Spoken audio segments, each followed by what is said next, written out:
ဆိုတော့ကျွန်တော်ပြန်ထွက်လာပြီပေါ့နော်နေရတော့တအားပူတယ်ကျွန်တော်ပြန်ထွက်လာပြီးတော့ငါးစာသွားကျွေးလို့ရမယ့်နေရာလေးကိုကျွန်တော်လည်းပြပေးပါမယ်ကျွန်တော်ရဲ့မွေးနေ့ဆိုတော့ကျွန်တော်ငါးစာပဲသွားကျွေးမှာပါငါးစာကျွေးမယ့်နေရာဟိုနောက်ဘက်မှာရှိတာပေါ့နော်ဒီတက်တန်ထွက်သွားရင်ငါးစာလေးတွေရောက်နေတဲ့နေရာလေးတွေရှိပါတယ်ငါးစာဝယ်မဲ့နေရပေါ့နော်ငါးစာကတော့ပေါင်မောက်လေးနဲ့ငါးစာလုံးလေးနဲ့ပေါ့နော်ကျွန်တော်ကတော့ပေါင်မောက်ပဲနေတိုင်းကြည့်ဖြစ်ပါတယ်ဒီမှာပေါင်မောက်ပဲပါမယ်တော့နားခါပြီးခဏပန်းဖြစ်နေအဲ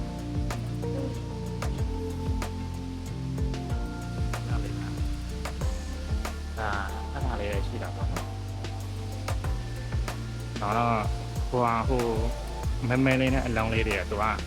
လဲမှာပေကြရင်ဒါအနံ့မှာจะไม่ใจပါဘူးကျွန်တော်ပေါင်မောက်ပဲကြိုက်ပါတယ်ကျွန်တော်လည်းပေါင်မောက်ကြိုက်တယ်ငါ့ကိုလည်းကျွန်တော်ကြိုက်တဲ့ပေါင်မောက်ပဲကျွေးပါမယ်ဒါတော့ငါးစာကျွေးမဲနေရပါတော့လူဒီနေ့တော့လူတိတ်မရှိပါဘူးခရပုံမှာပဲလူတွေများတယ်ဒီငါးစာကျွေးတဲ့နေရတွေမှာလူတိတ်မရှိဘူးဒီမှာခိုးတွေကိုကျွေးလို့ရလားဆိုတော့ခိုးတွေတော့မကျွေးပါနဲ့သူတို့မကျွေးခိုင်းပါဘူး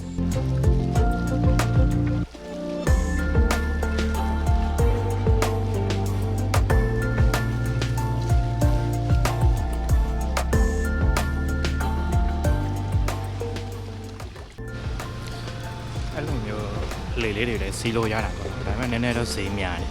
လေစီးတာလေလေစီးပြီးသွားရင်ဘက်ချံဖရားရဲ့မျက်နှာတော့လက်ကောင်တွေပါလေရဲလို့ရတယ်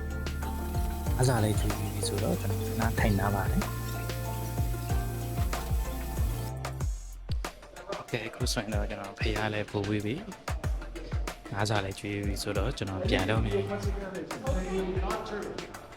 ထွဲတဲ့လမ်းကတော့ဘက်ချံထွဲတဲ့ရတယ်ဒီဘက်ချံထွဲတဲ့ရတာပေါ့နော်ဒီဘက်ချံကျွန်တော်ခဏချောထားတဲ့နေရဖြစ်နေလို့ဒီဘက်ချံပဲကျွန်တော်ထွဲပါတယ်ဒီဖရားကိုလာပြီးတော့ဥမျိုးချင်းတဲ့ဆိုရင်တော့ဒီဖရားရဲ့ဝပနာရဲ့ location လေးကိုကျွန်တော်အောက်မှာ our description ထဲမှာကျွန်တော်ပို့ထားပေးပါမယ်ဘယ်သူမှဆိုတာရောက်လက်ပတ်နိုင်ပါတယ်ဒါပေမဲ့ဆိုင်ကန်နဲ့ပဲလာကားနဲ့ပဲလာတော့เนาะ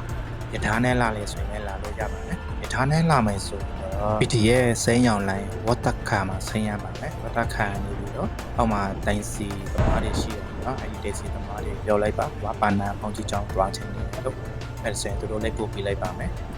ဈေးနှုန်းကတော့ကျွန်တော်မစီးတာကြပြီဆိုတော့အများဆုံး20 30အဲ့လောက်ပဲကြမယ်ထင်တယ်ဆိုရင်ကျွန်တော်လည်းပြန်တော့မယ်နောက်မှအားလုံးပြန်ဆောင်ကြမယ်ဘိုင်ဘိုင်ကျွန်တော်ရဲ့ဗီဒီယိုလေးကိုစောင့်ကြည့်ရှုပေးတဲ့အတွက်အားလုံးကိုကျေးဇူးတင်ပါတယ်